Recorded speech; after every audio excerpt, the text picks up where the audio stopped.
Okay, folks, on behalf of Project AIDS International, I'd like to thank you for coming to this press conference. Dr. Willner, MD, PhD, will be giving an explanation in just a moment on what we're doing here and what he will be doing with our volunteer, who is Kim Freyes, who is an HIV positive individual. Today, Dr. Willner will be infecting himself. He will first explain what he will be doing, as well as why he will be doing. Directly after his inoculation, Dr. Willner will be explaining any questions that you have. There will be a question and answer period. And I would like to take this opportunity to welcome Dr. Willner.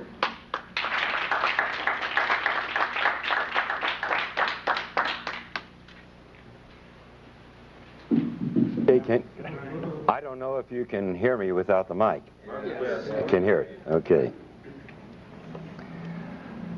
And because I've done this needle sticking several times already, I'm familiar with some of the things that are put into the press afterwards. And so I want to make a few things very clear before I even start. I have a certificate in sex education, and I taught for a couple of years at the University of Miami Medical School during Sex Education Week to the medical students. I want to make it perfectly clear that I support responsible sex. I call it responsible sex because it goes much further than the concept of safe sex. And I'm not so sure that I know what safe sex is. During this period of time in which especially young people of this country have been threatened with AIDS, a death-dealing disease supposedly, as a consequence of irresponsible sexual behavior, the incidence of venereal disease has climbed, and the incidence of births without benefit of marriage has also climbed, but not AIDS. Really very interesting. So this apparently does not have an effect on the sexual behavior of our young people. And I never for once thought that ever would. It never has throughout history. There's only one thing that will affect sexual behavior, and that's understanding what the responsibilities of sex are. That number one, you're dealing with the feelings and emotions and the lives of another human being when you enter into a sexual contract. Number two, you can contract 6 venereal diseases. And number three, an unwanted pregnancy can occur amongst heterosexuals at least. These are very serious and very important considerations. And the lack of consideration and responsibility in this area creates a cost in human suffering that's incalculable, and a cost in monies that is incredible. So don't anyone out there say that I am for irresponsible sex. But I am against lying to our young people. I am against causing death and destruction through that lie. I am against telling a lie to the young people so that they continue in other behaviors which are truly causing AIDS. Now, you've got to ask yourself the reason that I'm here today. And it's been suggested that I'm here to sell a book called Deadly Deception. There's only 2 ways that you can get the truth to people. By your own words out of your own mouth, and by putting them on paper. And that's the reason for the book. We're talking about probably the most horrible scandal and scam ever perpetrated, not only in the name of science, but in humanity and in all history. Today is December 7th. And I was 12 years old when the attack on Pearl Harbor came. and I remember World War II very well. And it's a very significant day today because I see an incredible parallel between what is going on in the so-called AIDS epidemic and what happened in the years preceding and resulting in World War II. The great lie of Hitler. It's amazing. I think he would envy the job being done by members of the National Institutes of Health and even the media, especially in this country. I charge the media with part of the responsibility, and a very significant one, in a current Holocaust that can end up being worse than the one that occurred during World War II. When it was first announced that Dr. Robert Gallo had found the virus that probably caused AIDS, and that announcement was made with Margaret Heckler in 1984 to the press and to the media without one single scientific document appearing in any journal in the United States. And as we know now, without any proof whatsoever that the virus caused any disease. The media picked up on it for the sake of a story. And soon the virus that probably caused AIDS was now the virus that caused AIDS. It was proven in the press and nowhere else. Now it's interesting, a lot of questions are asked of me whenever I appear before the cameras and do what some people have called a stunt, to sell books. I'm from the planet Earth. I honestly believe that these individuals are from the planet Uranus. How anyone could suggest that I would stick myself with a virus that is supposedly deadly for the purpose of selling a book, that's complete insanity. And I will put the lie to the individuals of the NIH, particularly Gallo and Fauci and Hazeltine and Essex and the rest of these scoundrels of the worst order. Criminals guilty of genocide, without a doubt. I invite them to take me to court. I wish Burroughs Wellcome would take me to court because they have been putting out a killer drug knowingly. Because in a court of law, I would have the opportunity to provide the absolute proof and evidence, as I have in my book, Deadly Deception. Now, I'm not alone in what I'm doing here today. How does the press escape such obvious truths? Why would the finest virologist in the world, the most noted virologist, member of our National Academy of Sciences, Peter Duesberg, why would he put his entire career on the line? What did he have to gain? He's already lost his laboratory and his funding. They can't take away his professorship because he's tenured. Why would a Charles A. Thomas, professor emeritus of Harvard, say the same thing? Why would Kary Mullis, who won the Nobel Prize in virology last year, why would he stick his neck out? What did he have to gain? These are the questions reporters should be asking. And in order to sell a book, I would inoculate myself with a virus that supposedly is deadly. Ever think that maybe we all know something that you just don't get? That if you take the virus out of the equation, you have a perfectly understandable disease with a perfectly understandable answer. And I might remind you, in case you are not aware of it, and if you haven't read my book, that we have known what causes acquired immune deficiency diseases for at least 70 years. It's in the medical textbooks. It's there for you to read. Number one cause on the face of this earth is malnutrition and starvation. That's African. Look to the headlines of the October 3rd issue of the London Times, Sunday Times last year. And inside headlines that screamed across 2 pages, the plague that never was. Speak to Philip and Evelyn Kreinen, who head Partage with an organization of 250 people their own hospital, their own doctors, their own laboratories, who have lived in the heart of the epidemic, supposedly, or the supposed epidemic, for 5 years. There is no epidemic. It doesn't exist. They are there. They're not some character who goes through from the World Health Organization and says, oh, I've seen the people dying. Of course you have. We all saw them on television in Somalia. What do you think you were looking at? That was AIDS, due to starvation, due to malnutrition. It's no big secret what's causing AIDS. We've known it for 70 years. Number 2 is drugs.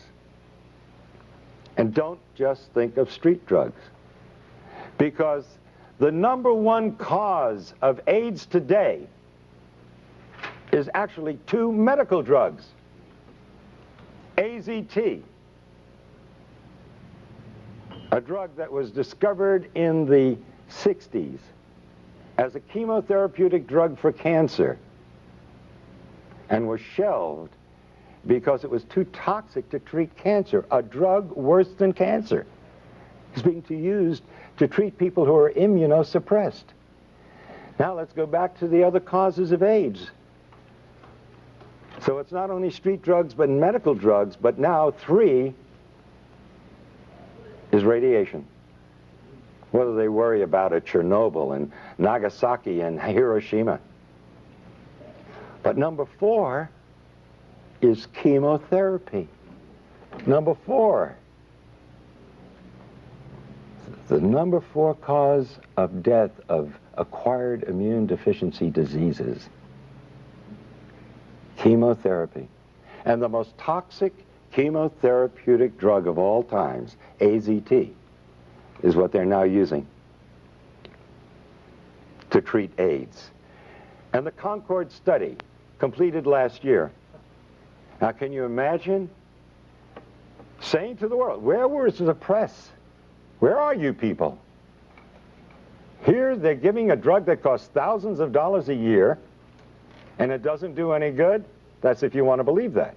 But did anybody here bother to look at the insert, the paper that comes with the drug? It's a DNA terminator. It means it is a terminator, just like the movie. It terminates life. You terminate DNA, you terminate life. And they talk about side effects in the insert. When are you going to learn there is no such thing as a side effect in medicine? It's an unwanted direct effect. And you know what one of the unwanted direct effects of AZT is? Lymphoma, cancer, one of the diseases of AIDS, as they call it. Oh, another so-called side effect, which is really an unwanted direct effect, pancytopenia. You need a definition? Pancytopenia. Pan, all, cytos, cells, penia, loss of all your cells. That's AIDS. That is the definition of AIDS. So AZT, by definition, by their own drug insert, causes AIDS, and nobody survives AZT. That will eventually lead to your death. And they've cut the dosage way down because it was killing them too fast. It's like giving somebody a large dose of strychnine and they die within 5 minutes. And so the next person, you give them a few drops of it and they last 4 or 5 days, and you say, strychnine's a wonderful drug. This person lasts 5 times longer. This is the kind of thing that they present to the world. Now, I have offered for over a year now, and I continue to offer it, $100,000 to anyone who will give me one scientific document that proves that HIV causes any serious disease. It doesn't. It is a scandal and a scam beyond belief. The virologists who are responsible for this, what do they have to gain? Now, I don't know what Duesberg had to gain, or Charles A. Thomas, or Kary Mullis. He already got his Nobel Prize. Why does he come out and say it? And he's the one that found the test, the PCR reaction. And he said that there is no body of evidence that supports that the virus causes any disease whatsoever. But what about the individuals who have perpetrated this lie? They are all multi-millionaires. What do we have to say about the National Institutes of Health when a private laboratory, independent laboratory, found AZT to be 1,000 times more toxic than the laboratory of the NIH? We can understand a 5% error in a laboratory, even a 10% error. But a 10,000% error? Or 100,000% error? That's fraud. And as I understand it, the word has gone out, and there's even documents and letters to prove it, that the CDC, the same organization that let blacks go untreated with syphilis, well documented, just to see what would happen with the disease. This same organization who had to admit that they can't give in on the AIDS thing now because nobody would ever be able to trust the government. I think the last election tells us what the people think about government. But science is acting no differently than politicians do. And now we have disease by politics.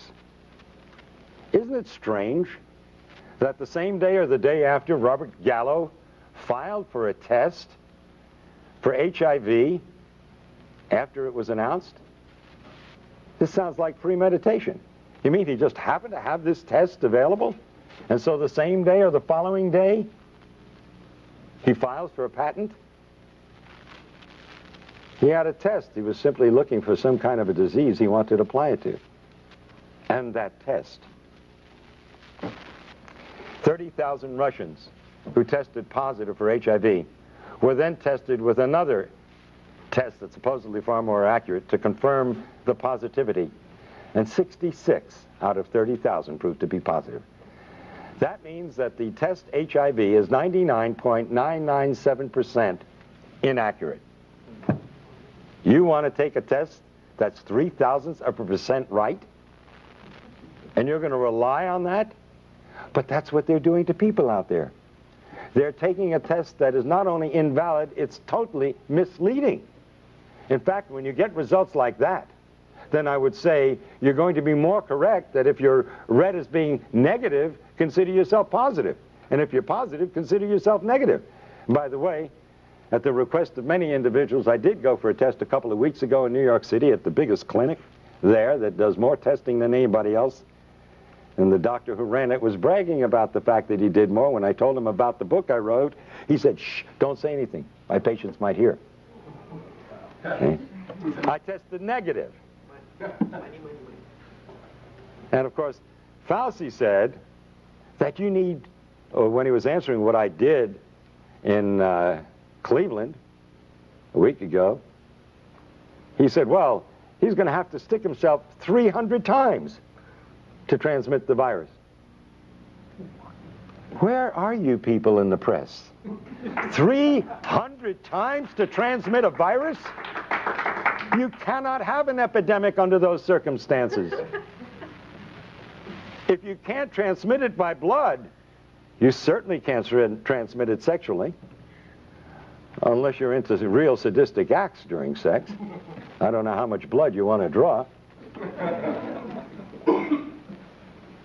It's literally unbelievable what they're getting away with. How does the press let this go? Oh, an epidemic. United States government says 12,000 people died each year from 1985 to 1992. Now, a child in public school will tell you an epidemic starts out in 1 year, you got everybody's involved. That's where they would put it. 12,000 a year for 7 years in a row? That's not epidemic. By definition, it's endemic. And you would expect in 7 years, considering it spread sexually, that you'd have probably 15 to 20 million. We're a pretty active country when it comes to sex. We like to put it down, but we sure belie it in the behavior that we do. Oh, an epidemic, really. In Russia, 105 deaths from AIDS since 1987. In Philippines, 80 deaths since 1984. Epidemics? There is no epidemic. But who has to gain from this? Dr. Duesberg? What is he gaining from this? That alone should alert the press to who's telling the truth. And if you hear an argument amongst politicians and one calls the other names and doesn't answer the specific charges scientifically, who's the liar? Fauci and Gallo, instead of answering the scientific conflicts and contradictions that Dr. Duesberg has so brilliantly pointed out, instead of answering them, they call him a homophobe. Can you imagine? I've been called a homophobe too.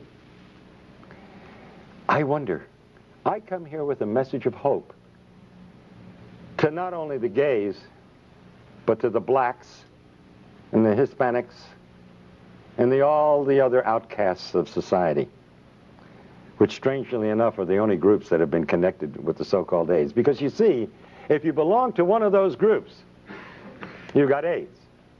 But if you don't belong to one of those groups, you get the respectable diagnosis of you have tuberculosis, you have lymphoma, you have leukemia, you have Kaposi sarcoma, pneumocystis pneumonia, 30 plus diseases. Where is the press?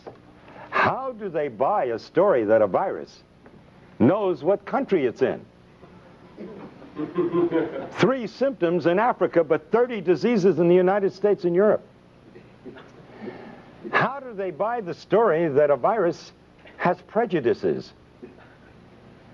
It prefers men over women 9 to 1 in the United States and Europe, but men and women equally in Africa.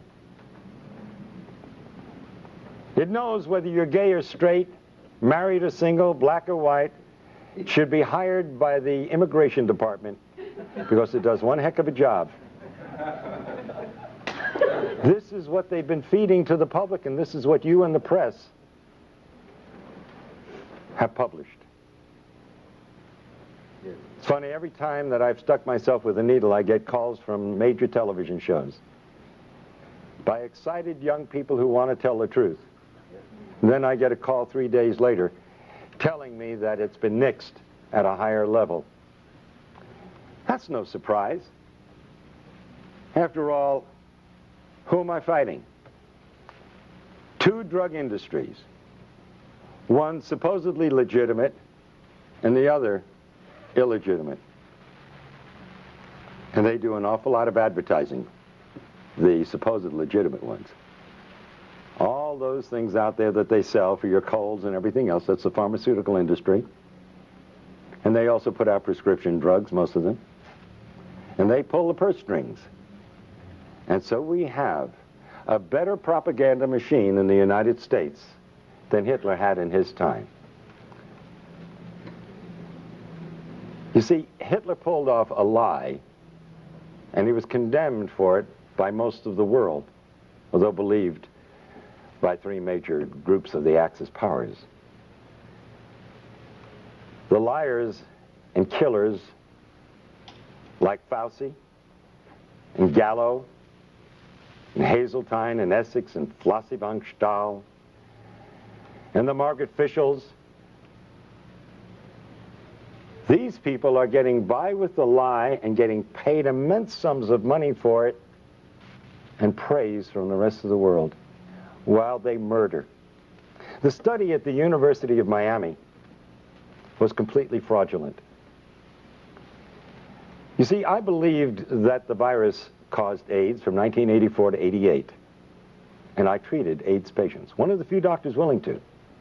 Doctors were scared for their lives to even treat the patient. By the way, sticking my finger, nothing new. I did it lots of times in treating my AIDS patients. And in fact, it's amazing that in spite of the fact that we are at such great exposure to this deadly disease, the incidence of the disease amongst medical personnel of all types is less than the general population. This is a first in the history of science. Think about that. How is it possible? Maybe the virus has nothing to do with it. Not only maybe, the virus has nothing to do with it. In 1988, I was invited to a dinner where Burroughs Wellcome was going to push AZT as a drug for treating AIDS. And we were told we could ask questions during the dinner because Margaret Fischel was going to be speaking. And when she mentioned that the drug AZT had 56 side effects, I raised my hand. And I said, Dr. Fischel, how do you do a double-blind study on a drug with 56 side effects? You've got to know if you're on the drug. And she said to me and the rest of the doctors sitting there, well, the placebo had 31. And I raised my hand again. How could a placebo have 31 side effects? How could an inert substance have 31 side effects? I didn't know what was wrong then, but I knew there was something wrong. I knew there was something dreadfully wrong, and I didn't know how dreadfully wrong and how deadly wrong it was. But the answer came years later. The FDA, as you probably know, released AZT after 4 months of a proposed 6-month study. They cut it short because one group in this double-blind study where nobody knew who was on what, one group was doing better than another group. And so out of compassion, they terminated the study. I don't blame them for that. And sure enough, the AZT group was doing so much better than the placebo group. And so they released the drug. But then 18 months later, their own investigator from the FDA brought back his report. And guess what it showed? The participants in the study knew the first week who was on the drug and who wasn't. You didn't have a double-blind study. It wasn't the Cadillac of studies. Not only that, some of those on AZT admitted to sharing their drug with members of the placebo group. That explains the 31 side effects in a placebo group. Some of them were taking AZT, side effects. But, and by the way, that makes it a complete washout as a scientific study. Right then and there, the drug should have been discontinued, called back. But then came the kicker in this report. The individuals on the AZT in the 4 months of the study received 6 times more blood transfusions than the placebo group. What happens when you get a blood transfusion? You look better, you feel better, and you live a little bit longer. But the most important question and lesson from all of this, you must ask the question, why did those on AZT need 6 times more transfusions in a 4-month period than the individuals on the placebo? Because you're dealing with a killer drug, and you need those blood transfusions to survive, and coincidentally they made you look a little bit better and healthier than the other group. And then after I go through all this, invariably somebody's going to ask the question, so what really causes AIDS? And I had to say it 10 times or 20 times in my book, and I'm going to say it again now. We have known for 70 years why the other individuals in the study died. The number 1 cause is malnutrition and starvation. Well, to an extent that was true of some of these individuals, but only true because of the second reason. The number 2 cause is drugs. You recall, you fellows and gals in the press, a couple of weeks ago you reported in your newspapers that we were killing off our senior citizens with too many drugs. And how do you cure them? You get them off the drugs. And how were these people dying of so-called AIDS? From the number 2 cause, drugs.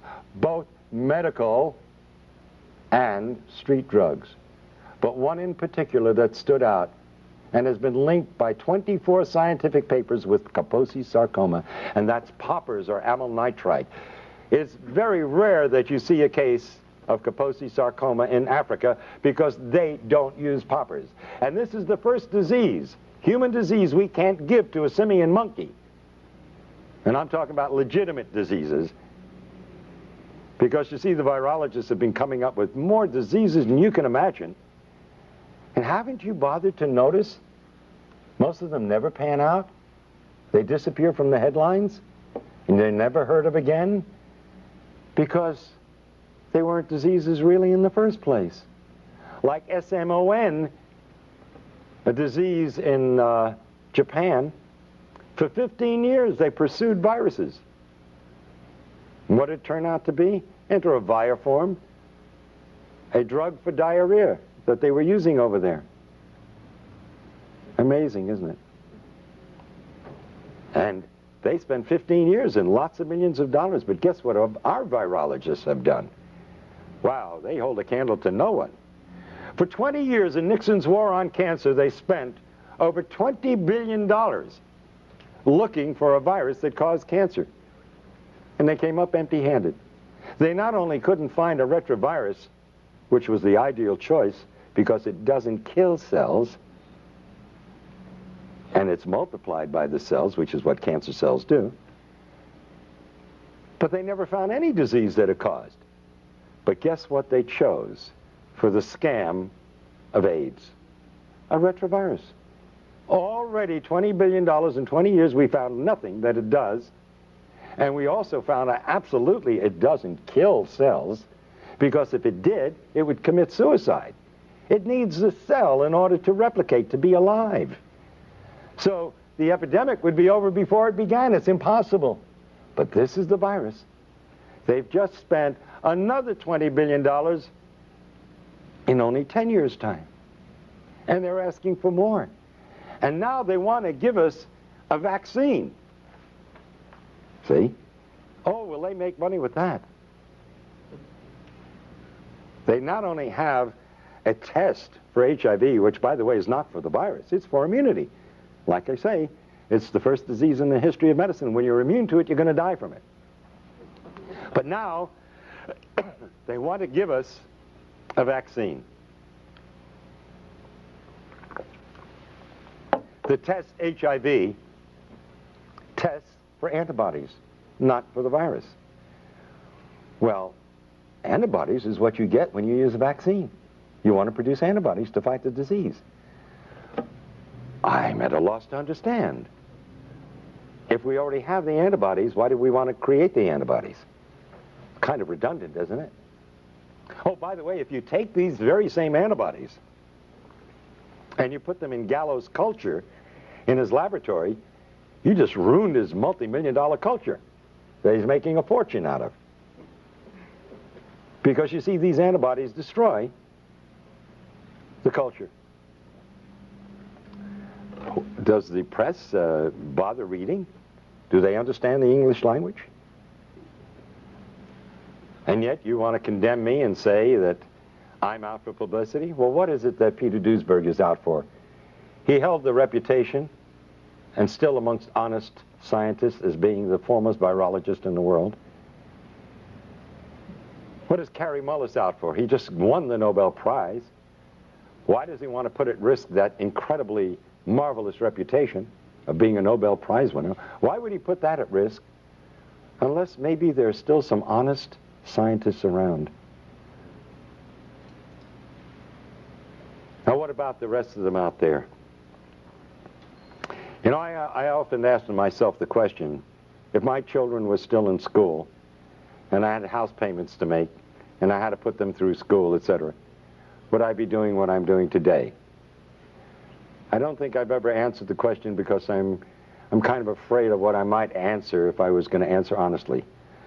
And he who is without sin shouldn't be casting any stones. So I won't cast the stones at the thousands and thousands and thousands of virologists out there who are going along with this scam. Because you see, they would be out of jobs if they dared criticize Margaret Heckler or the heads of the NIH. They'd be out of jobs, and they'd have families that they have to support, and futures that would be down the drain. You don't cross the establishment. And so the lie is being perpetuated by the silence.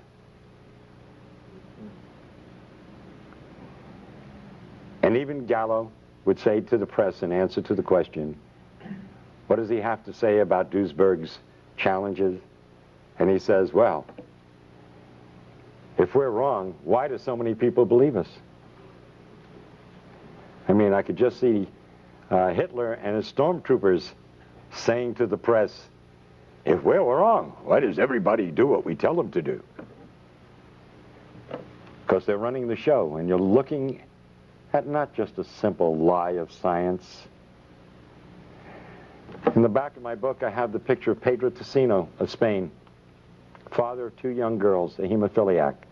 Nothing wrong with the man. But because he received so-called tainted blood, they had him on AZT. I stuck myself to get that man off AZT.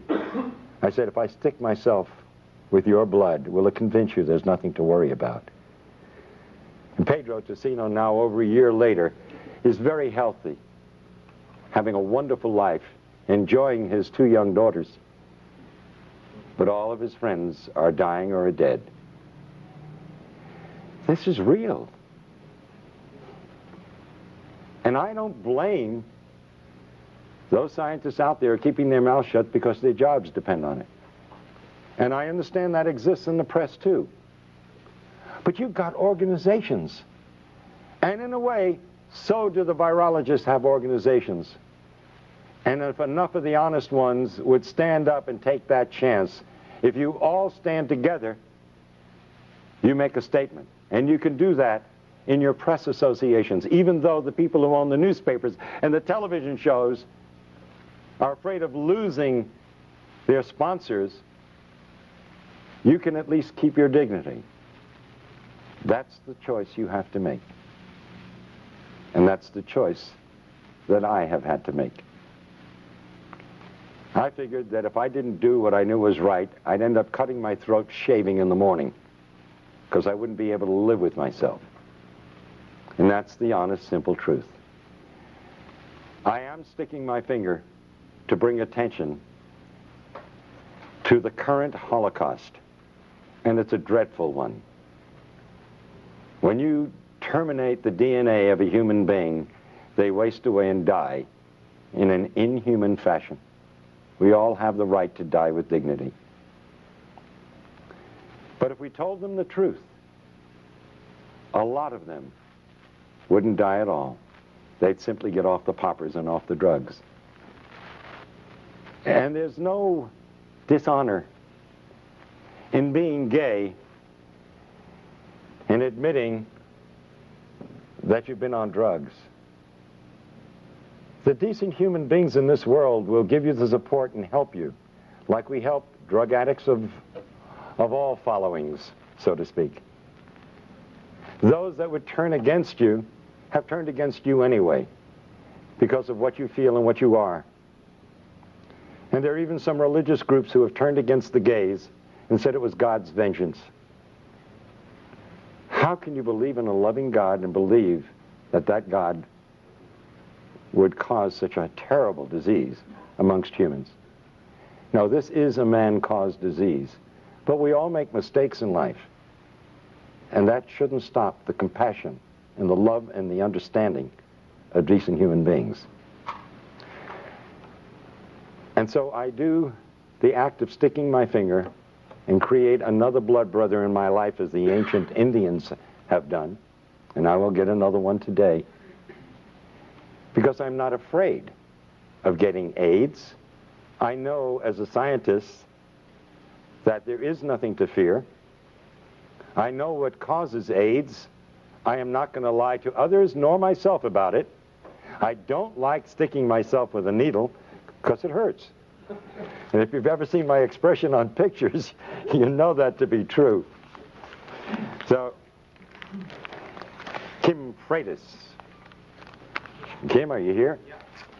We're going to become blood brothers. Yeah. And please, to the press and to everyone else,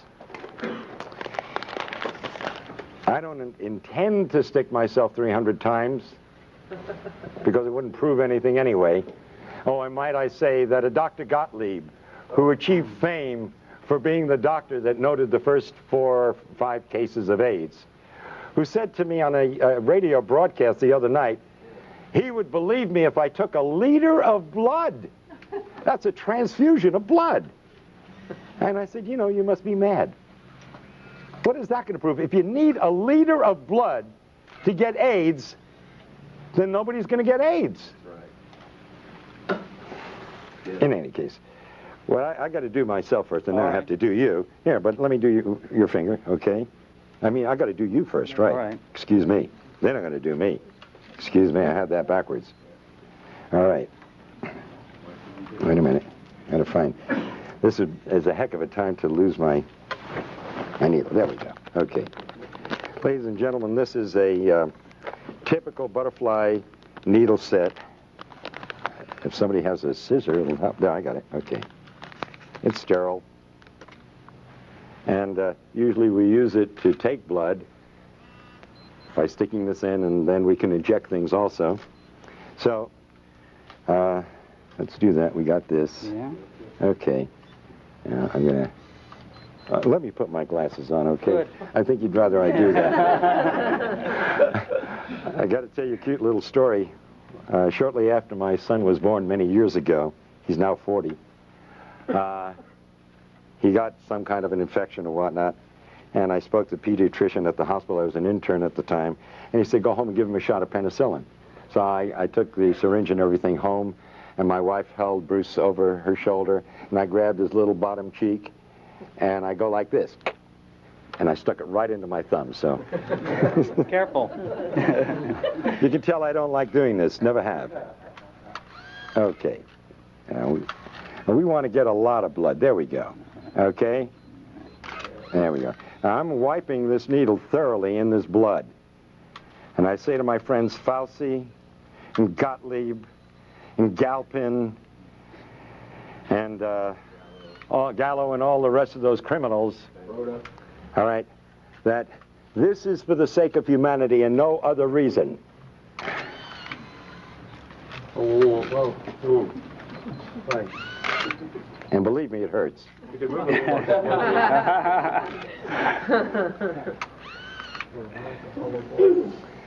And this is in the hope that it'll save the lives of millions of individuals who will die because of the greatest lie ever told. Thank you.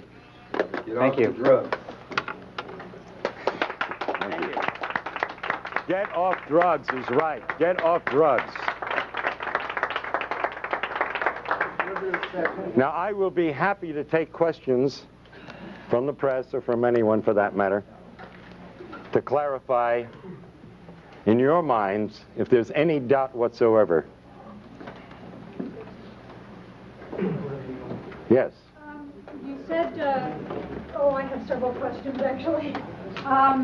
You said that you were tested in New York by a leading physician there. Can you say where that was and by whom? Yes, it was in the Greenwich Village area. In fact, Karen, I think you have the issue of the native. That ad should be in the back of the native. If you'll get it, we'll give you the name and the address of the clinic, because it's widely advertised. And that's where I went, where everybody else is going. And he's recognized by the state of New York, and the forms he uses, which I filled out, are from the state of New York. And by the way, I do have a copy of the document which states that he gives you the answer to the test in 15 minutes. So it's quite a racket. And by the way, it's very interesting because that you asked the question, because you see, I was in a quandary as to what possible purpose could this serve. If you have a test that's 99.997% inaccurate, what are you proving? You would treat somebody with a deadly drug on the basis of a test that's totally worthless. And by the way, let me point out that a research group in Australia in the past year have stated that not only is the test completely inaccurate, it's totally nonspecific. Yeah. That you could be positive if you had the measles, if you had the flu, if you had a flu shot from your doctor, or if you had any one of 100 diseases. Let's look at the scenario. This is serious business. Yeah. Somebody gets the flu. or gets a flu shot this year.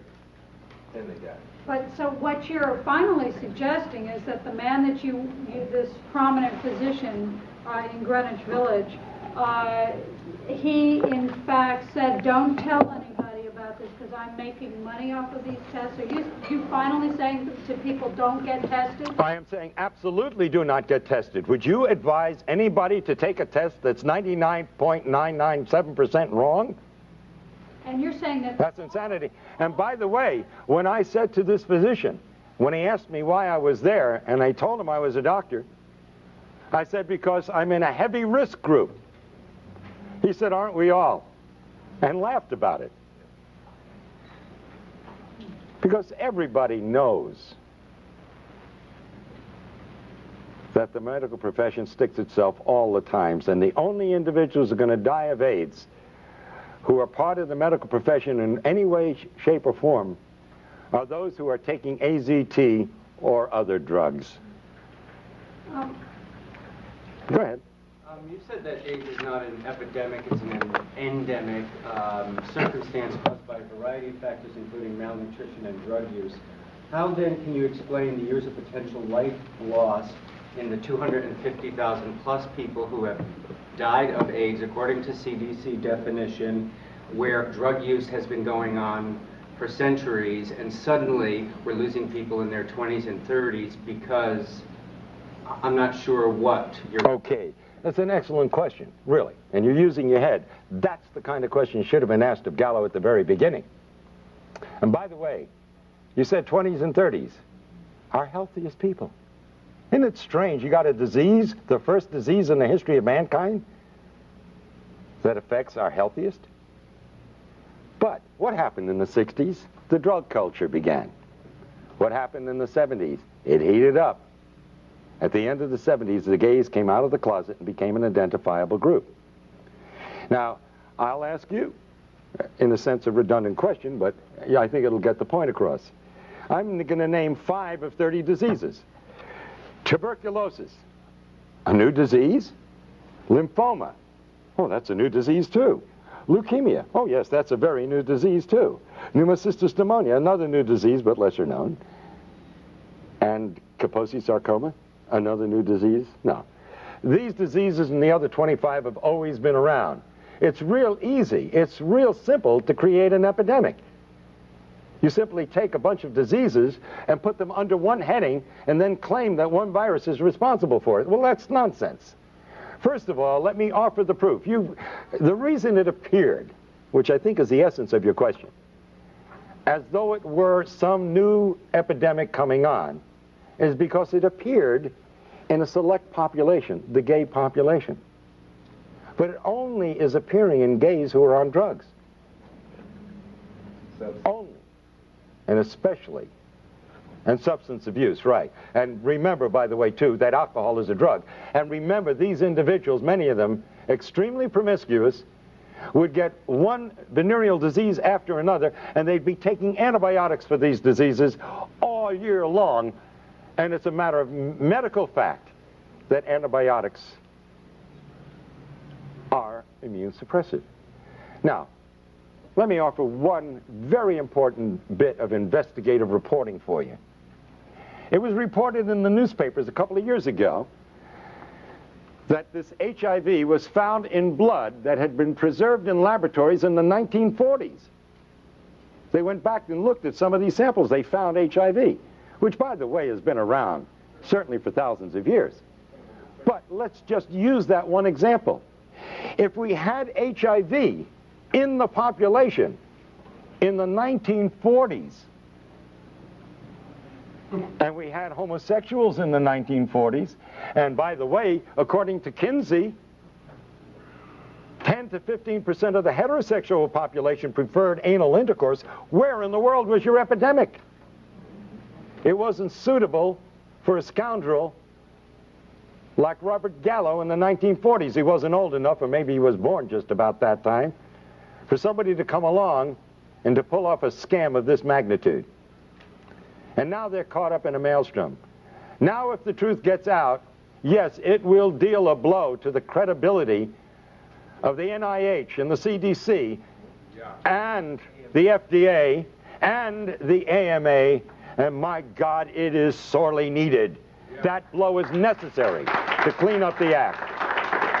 But then wouldn't habitual lifetime drug users all eventually come down with a syndrome that could be attributable to AIDS? Absolutely. In fact, these people, that is true. No, on the contrary. Remember, it's dose related. So it depends upon how many drugs you're using and how much of them over how long a period of time. Now, if you overdose, you never get to that point. Yes. Couldn't the combination of lifestyle practices, of microbial, the best place for microbes are dark, wet places. Aren't bathhouses an excellent place to increase the exponential representation of microbes from around the world? If men who have had sex with 1,000 other men through the year have contact with those same men who are themselves are very similar, do you think that that adds an incredible amount of immune suppression that is not suffered by the rest of the population who does drugs or those other things? Do you think that that has... Well, I don't know. You see, the Romans and the Greeks had bathhouses, and there's no evidence that pardon me? Not with ecstasy, MDA, poppers, and all the things that were going on. I agree that MDA and all the rest of these drugs are causing immune suppression. Now, I don't believe that sex itself causes immune suppression, but I do believe that recurring venereal disease will cause immune suppression. But the simple fact is that the virus has nothing to do with it. And that's the important thing. That I am certainly for people having a healthy lifestyle. Absolutely. But let's not get into the idea that this is, again, a contagious disease. You cannot give AIDS to anyone, and you cannot get AIDS from anyone. Yes, Michael Elner. Would you consider the intense chronic psychological terrorism surrounding HIV and AIDS to be a major cause of what's called immune deficiency? 22 years ago, I urinated pure blood without pain. I knew immediately what the diagnosis was. It was bladder cancer. I cannot fully describe what I felt at that moment. It is unbelievable. It's like taking a crash dive into the depths of anonymity, total isolation, fear, and panic. And all the faith in God, or whatever faith you may have, cannot handle that at that moment. When you start to get your wits together, and if you use your intelligence and then your faith, yes, spirit and mind are wonderful things. What you're saying is true. It's a sentence of death for most people. And immediately, their body metabolism goes into negative phases. Everything becomes destructive. This is modern medical voodoo. If a doctor tells you, you are going to die, I'm willing to bet you're going to die. I'll be the first one to put money on the line and say, the chances are you're going to beat the statistics. You will die because you've been told so. This is American voodoo. I'll get back to you, but let me take someone else. Yes, Dr. Wilner, I really appreciate what you're doing. I've been out here trying to inform people about this disinformation for a number of years now. Robert Gallo, who is a proven medical fraud and a multimillionaire marketing a test, the AMA itself, in its own medical journals in the 80s, have said that these tests are bad science. The microbiologists have said in their own medical texts that this is bad science. These tests do not work. The hematologists have said that this is false. These tests. They say that they have used ozone to inactivate HIV, which HIV, if it's a virus, it's a template or a pattern. So what can it do? I mean, these are just basic medical facts. How is it that this has gotten by the entire population? And the media is pushing this lie. Arthur Ashe, for example, was on 30 pills a day the 3 months before he succumbed, including AZT.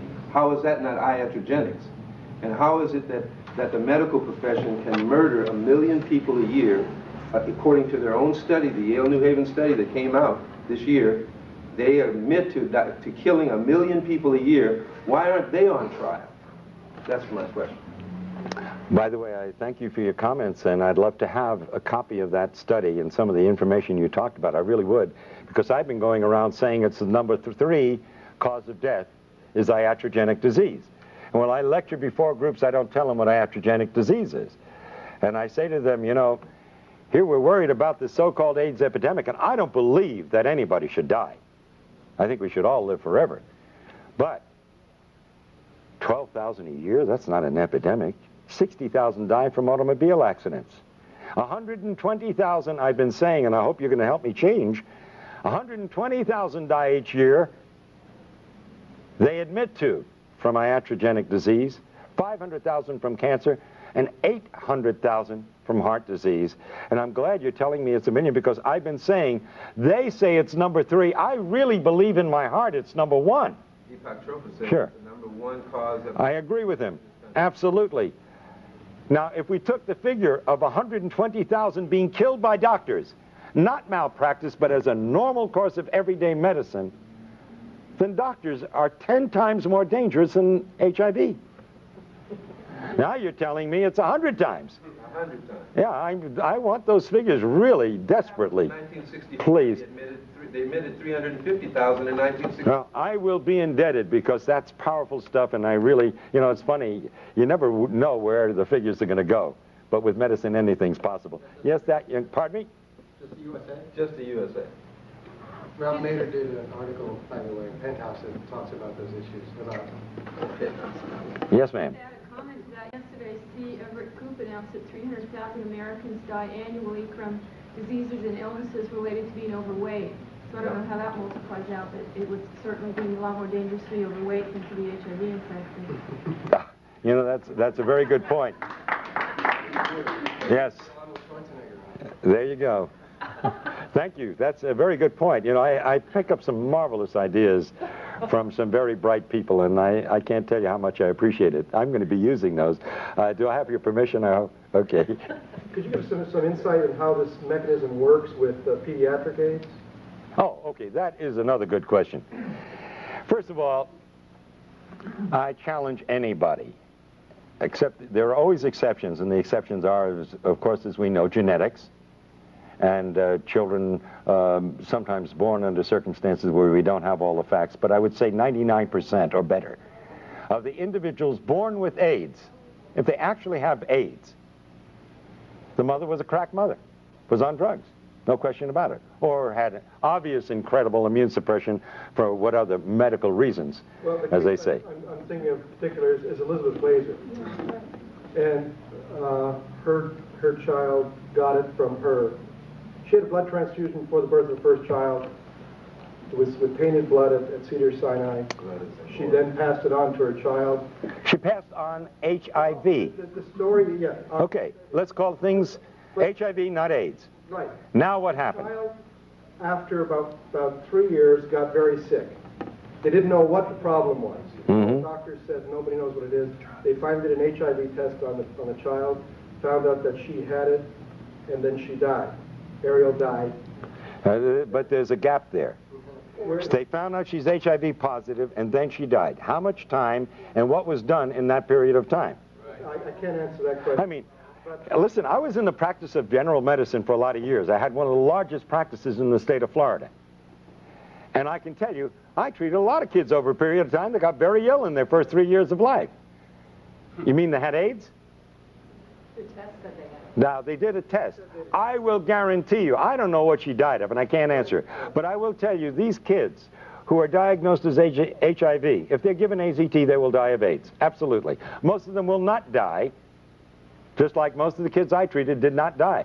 But I had an occasional child that ended up with a meningitis and died. By the way, our current Miss America, who's deaf and dumb, got DPT. That's what made her deaf and dumb. What is SIDS? Yes, sudden infant death syndrome. Hi. Yes, now we'll go back to you. Go ahead. How do you explain then the T cell decline in those who have not taken AZT and are not psychologically at effect? You know, don't believe it to be a Wonderful question. Really great. Now let me tell you a little bit about medicine. See, I was always confused by this T cell thing, because T cells are nothing more than lymphocytes and leukocytes. They're our body's way of fighting infection. Now, when somebody came into my office with a bellyache, I would do a white count, which includes the T cells. Now, if the white count was like 5, 6, 7,000, didn't think anything of it. There's a bellyache, some bad food, maybe of a viral infection, you know, the great dumping ground viruses. They even had me thinking that way. But if it was 20,000, I alerted a surgeon. You see, the body creates the T cells when it needs it. If you don't need it, you don't got it. Why would you walk around with a lot of T cells when you've got nothing to fight? And I can tell you one thing we have always known. There is no correlation between severity of disease in AIDS, so to speak, and the T cell count. It doesn't match up, and I'll tell you why. You look a little bit confused when I said the fact that you will not have a high white count unless you have a severe infection. However, which means that if you don't have a high white count, it's not bad. If there's nothing else wrong with you, then I'd say, well, that's normal. Well, why do you want a high white count? If you got a bad cold, you'd get an elevation in your white count. Now, we know for a fact, it's well documented, that you have individuals who have died with AIDS with elevated T cells. And we have individuals who've been healthy. And when I tell you healthy, I feel sick by comparison at looking at some of these individuals. And they test out incredibly well. The best, healthiest specimens I've seen, the kind that most women say, oh my God, why is he gay? You see? Because he's so good looking and so handsome and so strong and so healthy, you see? They have no white, they have no T cells. So T cells, you don't count T cells as a barometer of how one is... No, because yes, you can use it to some degree as a barometer, depending upon the situation, but basically, no, you can't, and I'll tell you why.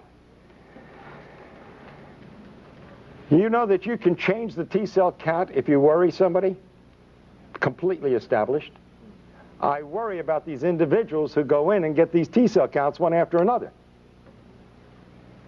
because their whole life is focused on these T cell counts. And when it goes down a little bit, instead of being reassured, which is the way I would interpret it, they get panicky.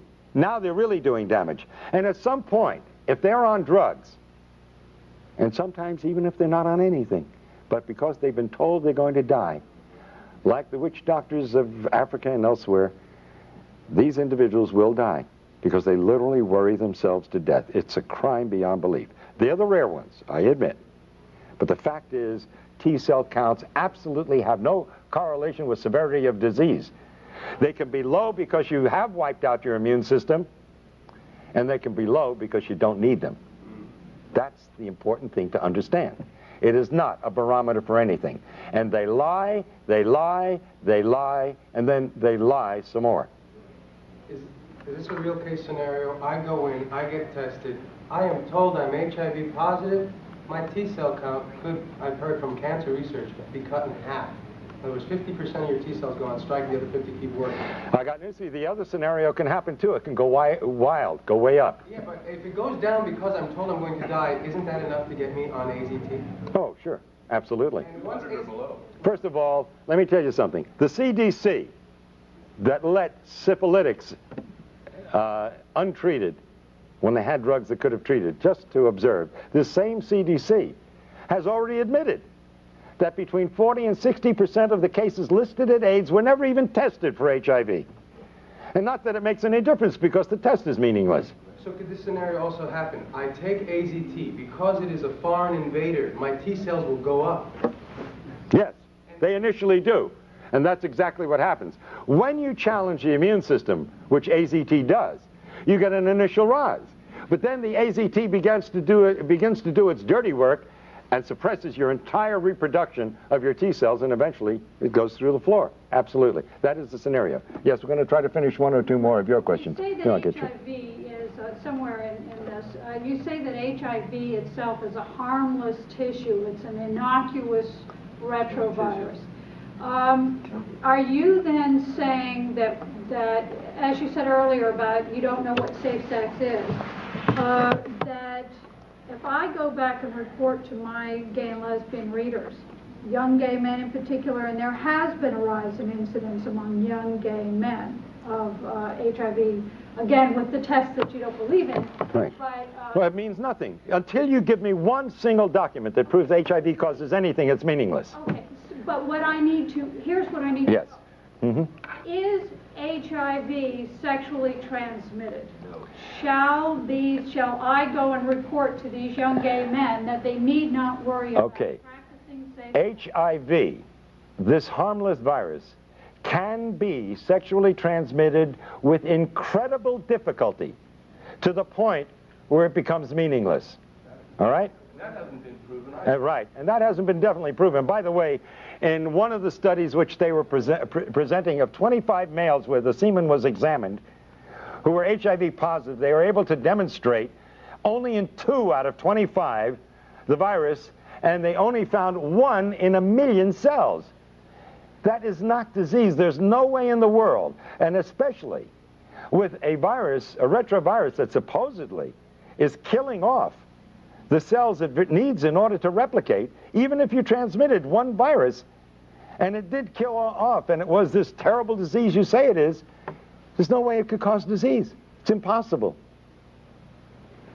The lie is so compounded and so idiotic and so unbelievable that you literally have to fight your way out of the maze of these lies. They are all unadulterated lies, and the men responsible for them, and women, belong in jail. Yes, and then we'll just... Arthur Ashe, Magic Johnson, and Ms. Glazer, the late Ms. Glazer, were all unable to infect their partners, even though they had years of unsafe behaviors. Rock Hudson's lover. So there's considerable evidence that this is not the case.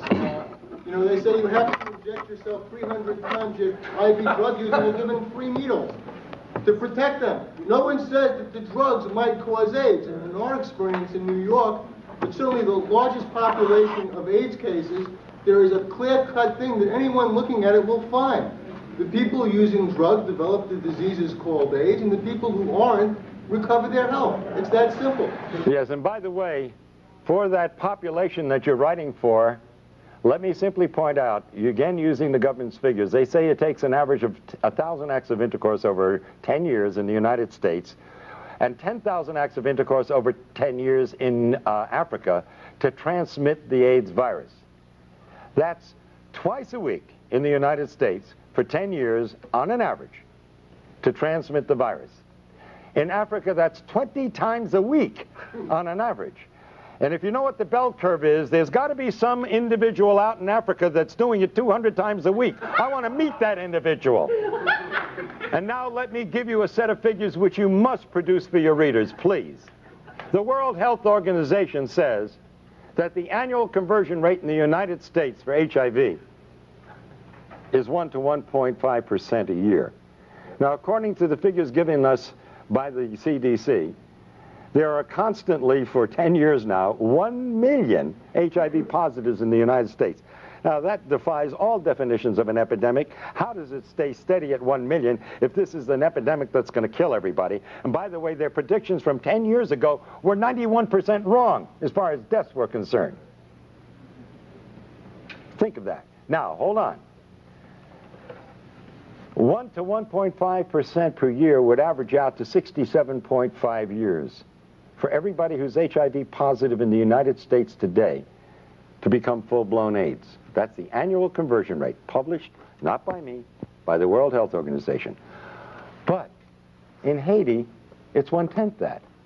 So if you're HIV positive, I would advise all your readers to go to Haiti. They got a 10 times better chance of survival if they go to Haiti.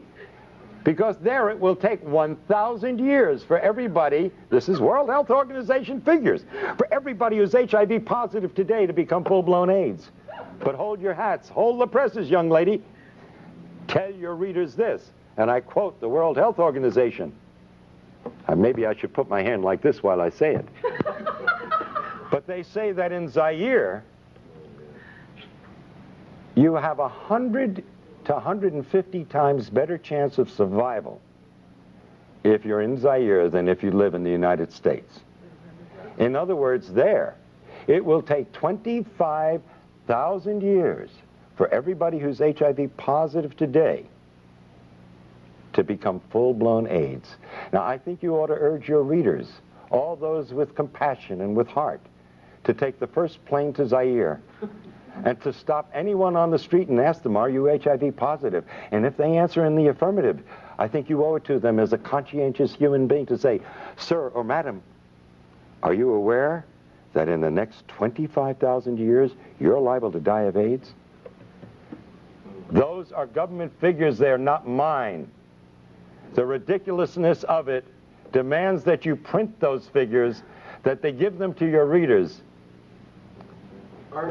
Isn't it interesting that Africa and Haiti have similar situations in North America and Europe? Although Africa is closer to Europe, you would think that infectious spread would spread closer to the center of the origin. The answer is very simple. Malnutrition and starvation can lead to death, and at a very variable rate depending upon the malnutrition. But AIDS due to drugs is a much shorter period of time. And iodocanol, it's a drug from Ciba Geigy, or no, LaRouche, I think. They've been injecting people in Zaire and Angola and in Haiti with this iodocanol since the 1970s. And this is a hepatic drug. This kills the liver. And the liver is your biggest filter of your blood in the body. And if you destroy the liver, it has more than 500 functions in the body, then you're dead. By the way, let me throw out, I think, an overall principle to take a look at very seriously from the point of view of disease and death. And this applies to AIDS as it would apply to any disease problem in humanity, and with this I'm going to end. The bubonic plague killed half the population of Europe. The question you must ask and must answer, if you're going to be a rational thinking human being, is why didn't it kill the other half? In the United States, in 1919, 18 million people died of the flu. My question is, why didn't the other 92 million die? The answer to that, and every reporter owes it to their readers, is very simple. The bugs do not cause the disease unless there's a suitable terrain. And so the answer to all disease is not to take a shotgun and blow a human being apart, but to simply prevent the disease to begin with by living at peace and in harmony, not only with your fellow human beings, but with every organism on this planet. And thank you.